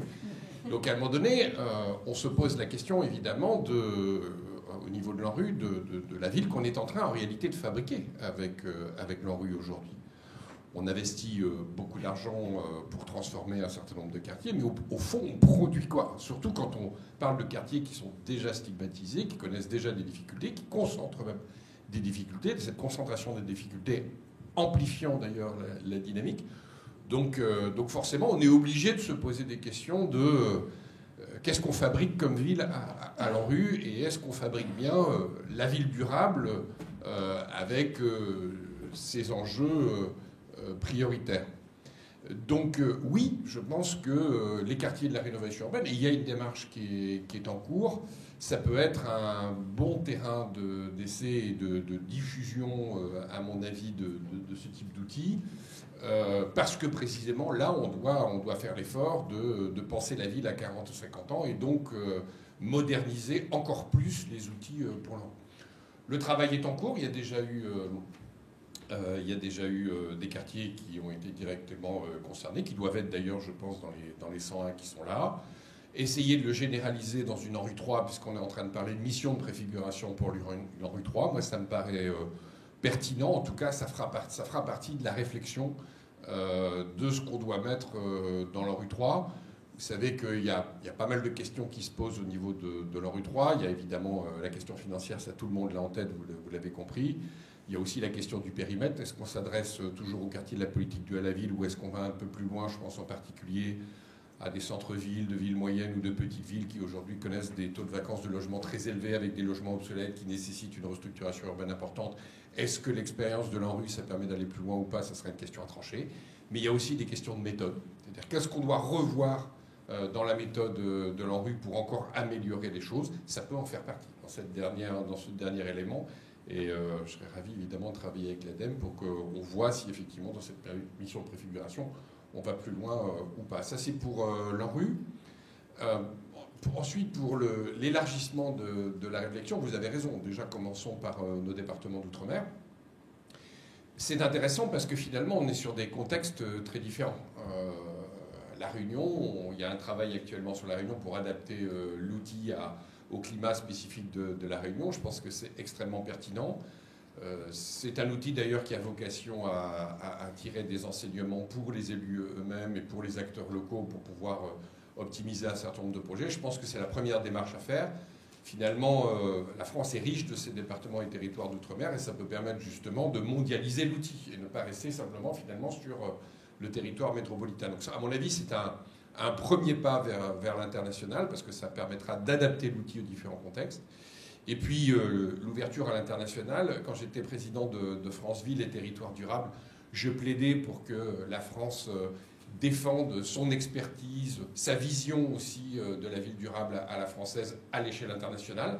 Parce que très souvent, quand vous allez dans les colloques internationaux, vous entendez la conception de la ville durable à la chinoise, ça vous l'avez. Vous avez la conception de la ville durable à l'anglo-saxonne, ça vous l'avez.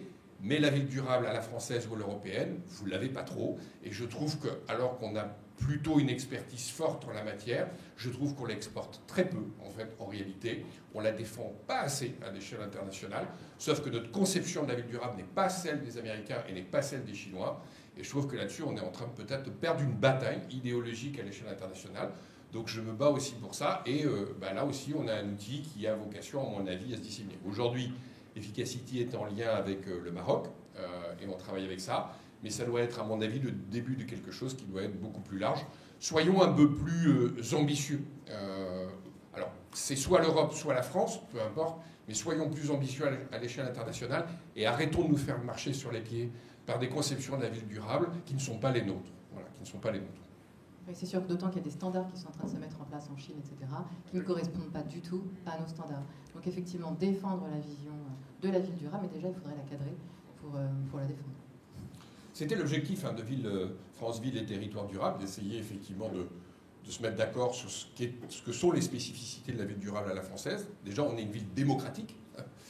C'est déjà un élément clair. Une ville durable démocratique, c'est un élément clé. Voilà, on n'est pas dans le contrôle des comportements des individus et l'encadrement des comportements des individus. Donc c'est déjà ça. Dans les standards qui ont lieu en Chine, c'est pas tout à fait cette conception-là.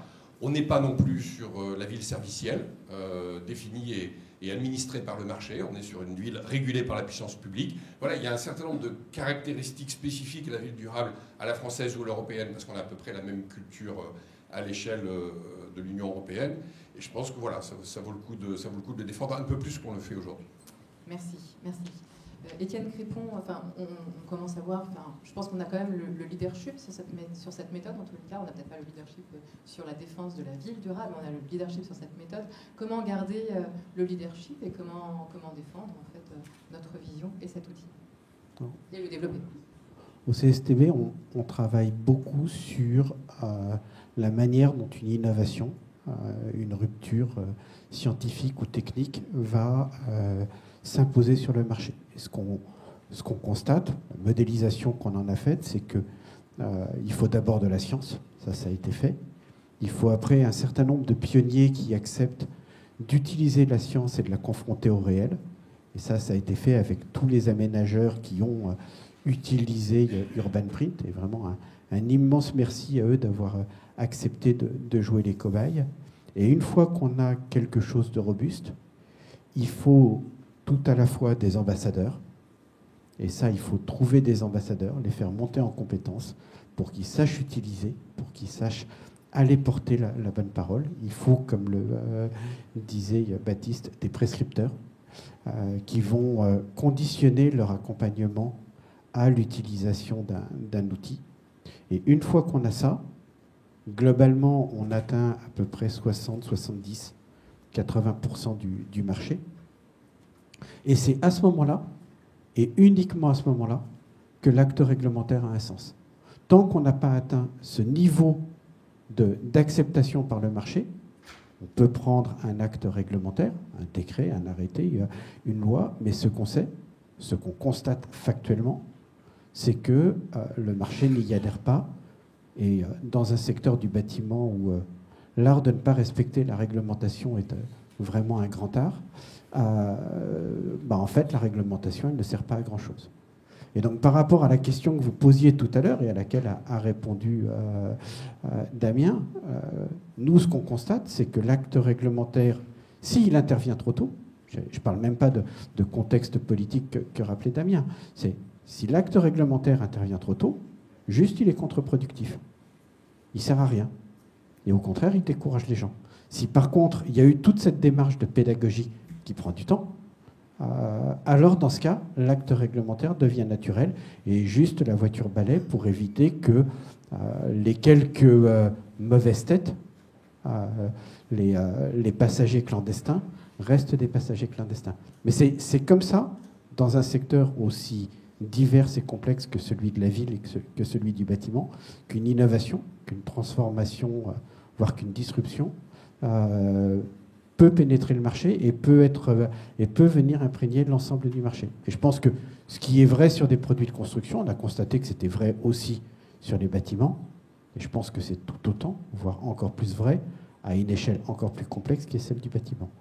Donc en un mot, trouver des ambassadeurs, trouver des prescripteurs, et ne pas mettre la pression à l'État pour qu'il sorte un décret. Merci. Merci. Dans tous les cas, ambassadeur, moi je veux bien, au sein de Construction 21, être ambassadeur de ce beau projet et ce bel observatoire. Le débat se termine presque, mais j'ai toujours ma petite baguette magique. Si vous me connaissez, vous savez que j'ai une petite baguette magique. Et donc là, je la sors. Et donc, si vous aviez une baguette magique, quel serait votre souhait pour le bâtiment, enfin pour les quartiers plutôt, et les villes aujourd'hui? On commence par vous, Laurent. Bon, moi, je suis né technocrate, ou en tout cas, je suis devenu assez jeune, donc j'ai pas de baguette magique. Mais, moi, j'adore les décrets, Étienne, je le sais. Mais, je dirais 4 points. Je crois qu'il faut qu'on ait une ambition préservée. Il ne faut pas revenir en arrière. On a sur les bâtiments, on a RE2020, nouvelles étapes, et puis cette dynamique-là, il faut qu'elle soit portée. Le deuxième, c'est que ce qu'on a dit là, ça doit devenir un fait généralisé, ces évaluations, ces bilans, ces réductions, et qu'on ait de plus en plus de solutions pour les acteurs. Je crois qu'il y a un sujet qui a été abordé, on n'a pas le temps d'en parler là, mais comment marier, c'est pas les mêmes calculs, c'est pas les mêmes leviers, il y a de nombreux acteurs, et parfois c'est un peu compliqué, mais à outiller les aménageurs des quartiers sur le sujet de mobilité et carbone dans l'aménagement. On voit qu'ils veulent faire, mais ils n'ont évidemment pas toutes les marges, c'est pas eux qui amènent les transports en commun, les pistes cyclables, mais est-ce qu'on peut avancer là-dessus? Puis le dernier point, alors celui-là, il est presque quand même du ressort de la baguette magique. Ça serait dans 10 ans d'être encore là. Je crois qu'Efficacity a à peu près 10 ans et qui avait été créé à titre expérimental. Certains organismes de ce type n'ont pas survécu, d'autres sont encore là dans ces instituts.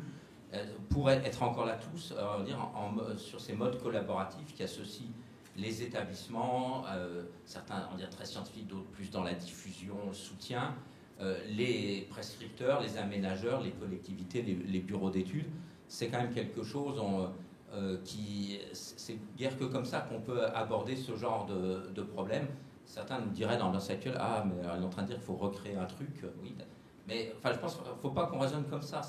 C'est pas un truc de plus qui a été créé, c'est l'union des forces.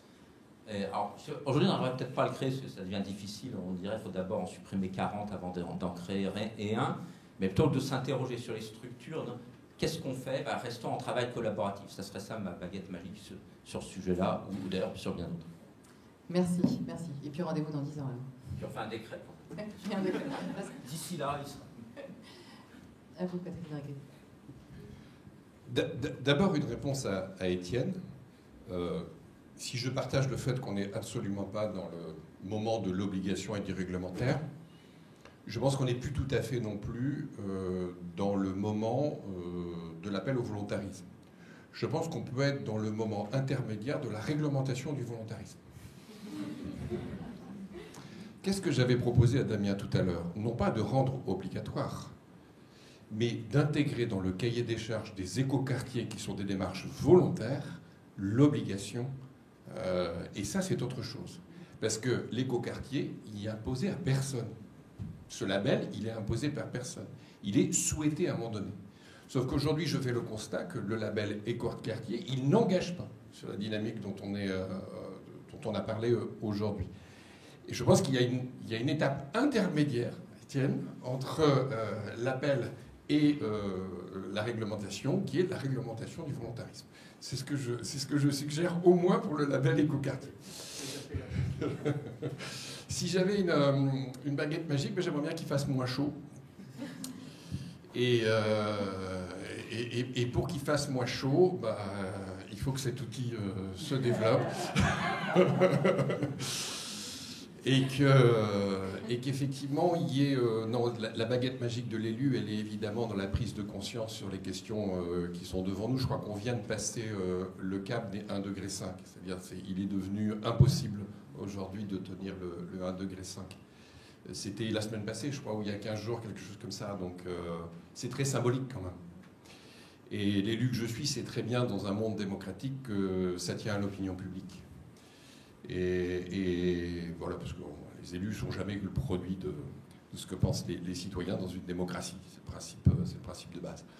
Et je pense qu'on vit des vents mauvais en ce moment qui ne vont pas tout à fait dans le sens de réduction de la température qu'on vit aujourd'hui. Et si j'avais une baguette magique, j'aimerais bien que rapidement la prise de conscience revienne vite et que ceux qui défendent des convictions autour de la lutte contre le changement climatique se font à nouveau entendre et arrivent à nouveau à se faire entendre. Ce serait ça ma baguette magique, parce que je pense que plus vite l'opinion publique se retournera, parce qu'elle se retournera, l'opinion publique, parce que la planète se rappellera à nous à un moment.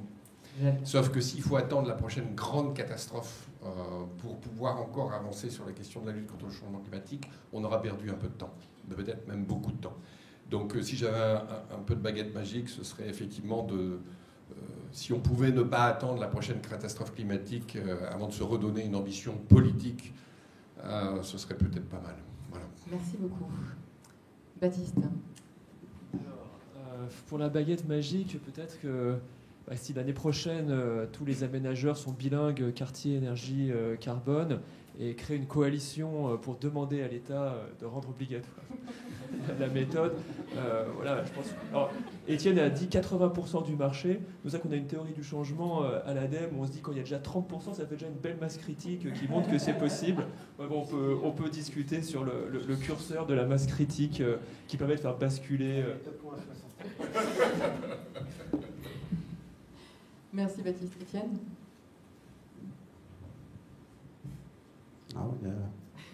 Je suis issu de la même maison que Laurent, donc je ferai moi aussi en plusieurs points. D'abord, et Patrice l'a dit, c'est premier souhait, c'est qu'il y ait une vraie prise de conscience collective et pas qu'au moment des canicules.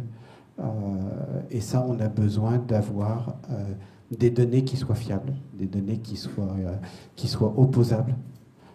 On est à l'heure où, y compris les plus hautes autorités politiques dans des pays étrangers sont des adeptes de la fake news.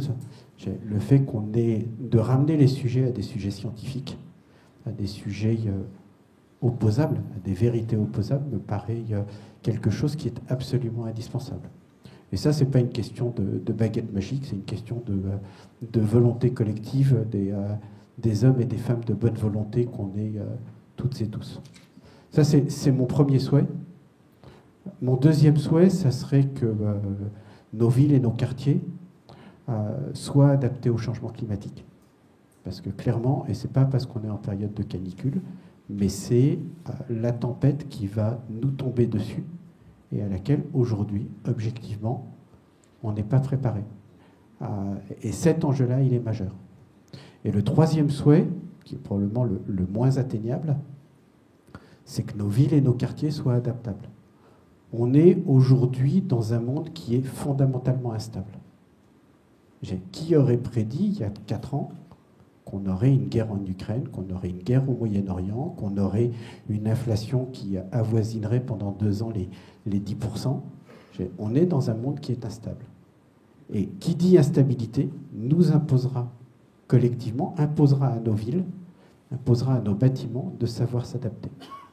Et de savoir s'adapter sur un pas de temps qui n'est pas celui de l'immobilier. Mais alors ça, ce troisième vœu, là je sais qu'il faut une baguette magique et qu'il n'est pas prêt de se réaliser. Je vous la donne dans tous les cas, la baguette magique. Merci Étienne. Damien. Oui, alors c'est toujours très très compliqué la question de la baguette magique. Non, moi si j'avais une baguette magique, enfin c'est plutôt un souhait dans la situation actuelle, c'est un peu de stabilité. et laisser un peu de chance aux produits, comme on dit, c'est-à-dire que sur un ensemble de politiques qui ont été engagées et qui nécessitent du temps et qui nécessitent encore une fois de la stabilité pour tous les acteurs, pour se les approprier, pour trouver les financements, etc., on ait un petit peu plus de perspective et un peu plus de chance d'arriver à tenir la trajectoire. Et je pense que ça peut quand même participer d'une certaine réussite.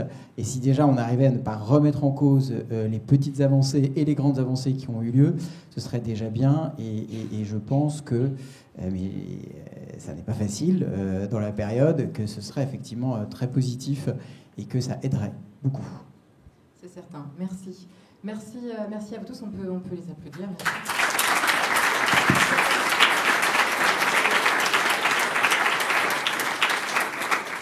Eh bien, c'est l'heure des questions.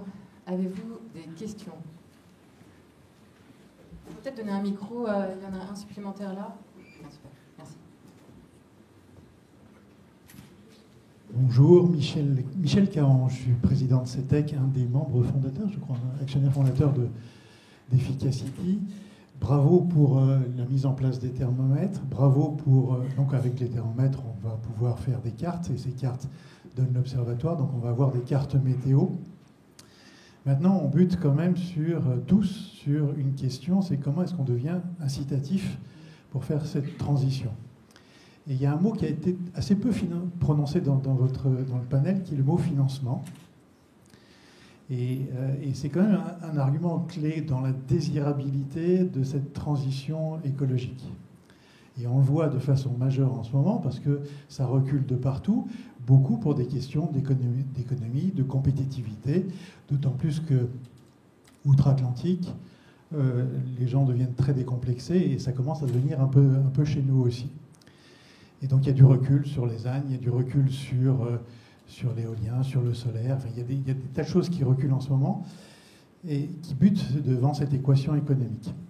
Alors quand on prend la RE 2020, qui est un bon exemple de ce qu'on peut faire dans le monde du bâtiment, la RE 2020 fixe des objectifs. Mais je peux choisir mon objectif. Je peux aller plus ou moins loin et je peux aller devant mon maître d'ouvrage pour lui dire je peux aller à ce niveau-là, mais ça va coûter un peu plus cher. Je peux aller encore plus loin et ça va coûter encore un petit peu plus cher. En coût d'investissement, évidemment, je corrige les choses en coût complet d'ouvrage. Donc je peux corriger un peu, mais ça coûte de toute façon un petit peu plus cher. Mais je peux le rendre désirable parce qu'un petit peu plus cher, je suis prêt à l'accepter parce que je vais faire des économies par la suite et parce que je saurai mieux vendre, je saurai mieux communiquer et je saurai mieux vendre mon bâtiment. À l'échelle du quartier, c'est un peu plus compliqué. Parce que les investissements sont faits par certains et les bénéfices sont tirés par d'autres. Donc typiquement, je mets en place des réseaux de chaleur, des réseaux de froid, et le bénéfice, ça coûte, et le bénéfice, je le retire plus loin quand je fais des économies d'énergie dans la consommation de mes bâtiments. Donc, dans l'observatoire, moi, je pense à l'étape d'après, je me dis, dans l'observatoire, ça serait intéressant d'ajouter, en plus du carbone et de l'énergie, de mettre les questions de coût et de performance économique des projets qui sont mis en place. Je voudrais savoir ce que vous en pensez et si effectivement il y a un vrai sujet là-dessus. Merci. Oui, je veux bien dire un mot, puisque quand on est élu, c'est ce qu'on fait au quotidien. Finalement, arbitrer le rapport coût-intérêt collectif, c'est ça qu'on fait au quotidien. Je répondais de deux manières. D'abord, dans les 20 ans qui viennent, je pense en particulier aux collectivités locales, je vais pas citer l'État, je pense déjà aux collectivités locales. Quand vous faites la somme des investissements pendant 20 ans, les 20 prochaines années des collectivités, cette somme est juste monstrueuse. Elle est juste gigantesque. Et donc, à la limite, fixons-nous cet objectif, c'est surtout qu'est-ce qu'on va en faire. C'est ça qui importe finalement, qu'est-ce qu'on va en faire. Pourquoi je dis ça? Parce que, j'en discutais avec Michel l'autre fois, l'expérimentation à Noisy-le-Grand avec Power 10, qui permet de réduire de 80 millions d'euros d'investissement de la collectivité dans la rénovation thermique des bâtiments municipaux à 30 millions, pour un résultat presque similaire, en concentrant justement sur des solutions qui sont optimisées sur le plan du coût, ça parle aux élus. Si vous me dites demain que je peux avoir à peu près le même résultat pour 30 millions au lieu de 80 millions, ça c'est intéressant. Donc Ce qui est intéressant parfois, c'est pas seulement est-ce qu'on est capable de mettre plus, c'est comment on peut être plus efficace avec la somme qu'on va mettre en place. Et des outils aujourd'hui comme ceux que développe Efficacity permettent d'être plus efficace avec 1 euro dépensé. Ça, c'est la première chose à faire. Et la deuxième, il y a sans doute une autre façon d'aborder l'investissement public. Je suis en train de le faire sur Dunkerque, par exemple. On a eu tendance dans les collectivités locales à tout prendre sur ce qu'on appelle le PPI, le programme pluriannuel d'investissement. On prend tout. On fait un bâtiment, peu importe s'il y a des recettes ou pas recettes, on le met en intégralité sur le programme pluriannuel d'investissement et après, effectivement, ça fait des économies sur le temps. Je suis en train de réfléchir à une autre façon d'aborder mon budget, ce que certaines collectivités ont déjà fait, hein, d'ailleurs. C'est pas très innovant ce que je vais vous dire, mais de penser autrement l'amortissement des projets. C'est-à-dire de dire finalement, cet usage, au lieu d'amortir sur 6 ans, essayons d'amortir certains investissements, notamment ceux qui relèvent de la ville durable, ceux qui relèvent de la lutte contre le changement climatique, sur 40 voire 50 ans.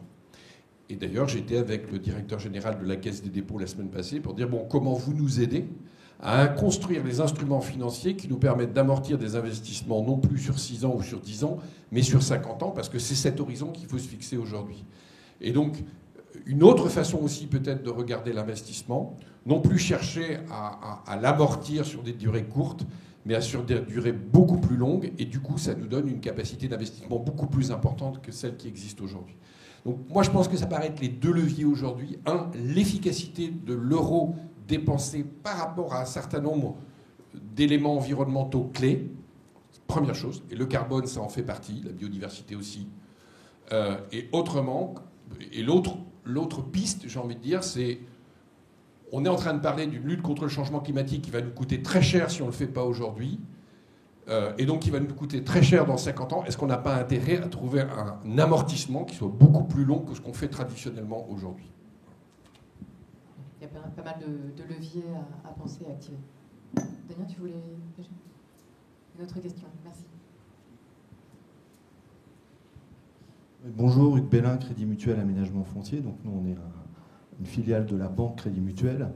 Et je voulais donner un petit vent d'optimisme par rapport à cet observatoire, parce qu'en fait, nos clients qui achètent des biens immobiliers, aujourd'hui, ils commencent à avoir des exigences en matière de financement à impact. Et je pense que les jeunes aujourd'hui, quand ils achètent un appartement, ils s'intéressent au quartier, effectivement, à la qualité du quartier, mais ils veulent aussi qu'il y ait un impact sur leur investissement. Et la Banque Centrale Européenne impose aussi que les investissements que font les banques prennent en considération ces questions-là. Donc je pense que, enfin nous on s'intègre aujourd'hui et toutes nos opérations au Crédit Mutuel Aménagement Foncier vont passer sous la grille d'Urban Print. On a mis un peu de temps à décider les banquiers, mais maintenant ils sont conscients de ça.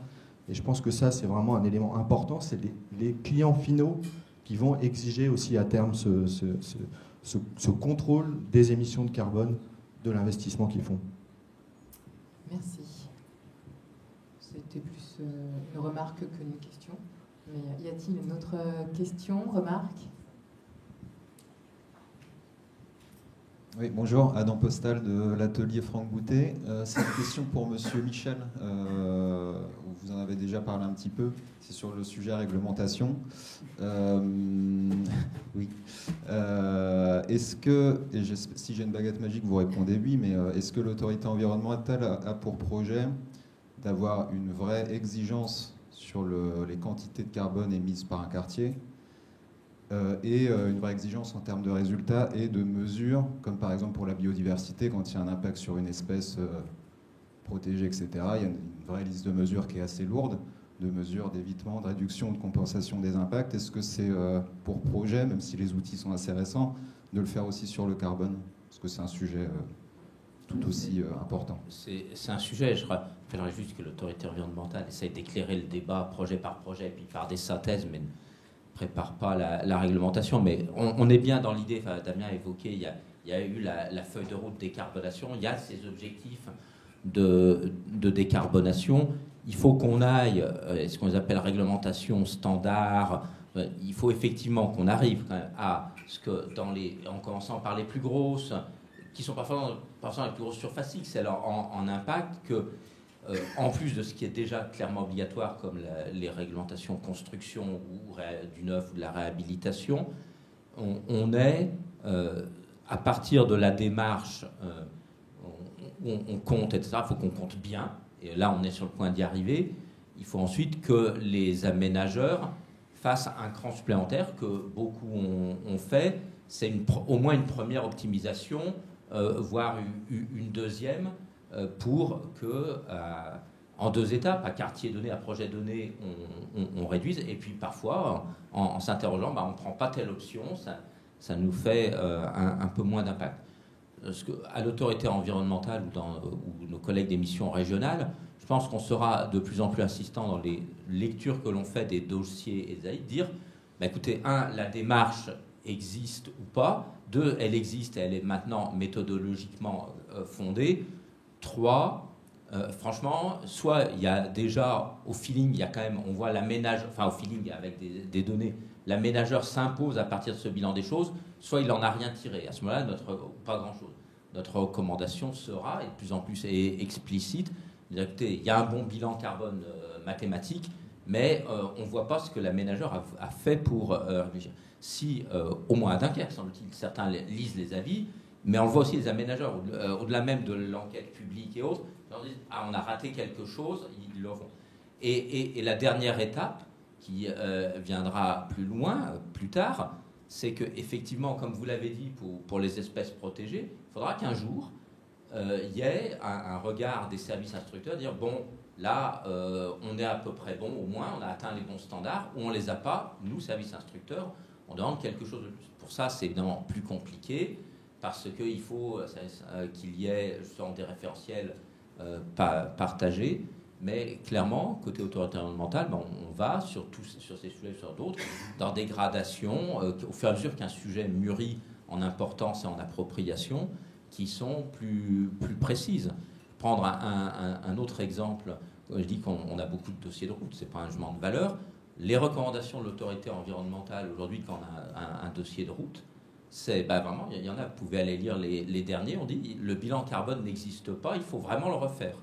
Au sens, on a de tout. Il y en a, on a le bilan carbone de la construction et puis un calcul précis et honnête des trafics et est-ce que ça diminue ou pas. Il y en a d'autres, ils nous font un petit calcul. Finalement, il y a moins de congestion, ça va mieux. Ils ont juste oublié 100 000 tonnes de carbone à la construction. 100 000 tonnes, ça a l'air de rien, mais enfin, le standard de la déviation urbaine de route en France, c'est 6 km. Je ne sais pas pourquoi.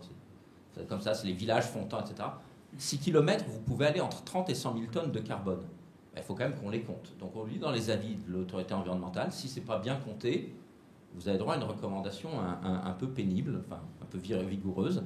Et puis on demande à partir de là, c'est bien compté, qu'au moins le maître d'ouvrage examine des possibilités. Je prends un exemple récent, il y avait un maître d'ouvrage qui était un département, il avait calculé que sa route, il y avait 40% de son bilan carbone venait de l'artificialisation des sols par perte de stockage. Il avait une mesure qui était, dans toutes nos politiques départementales, tout aménagement, on essaie de compenser au moins la moitié de ce qu'on artificialise. Là, l'autorité environnementale dit, voilà, quelque chose, on peut noter que c'est intéressant d'avoir ce premier pas. On ne sait pas de quoi l'avenir sera fait, mais peut-être que dans 3 ou 4 ans, nos avis diront, il serait peut-être temps que d'autres le fassent. Donc, voilà. Je ne peux que vous encourager à lire nos avis, à comparer dans 5 ans pour voir si on sera devenu encore plus vigoureux. Une autre question? Non, vous n'en avez plus. Eh bien, c'est l'heure de la conclusion. Je vous remercie. On peut encore vous applaudir.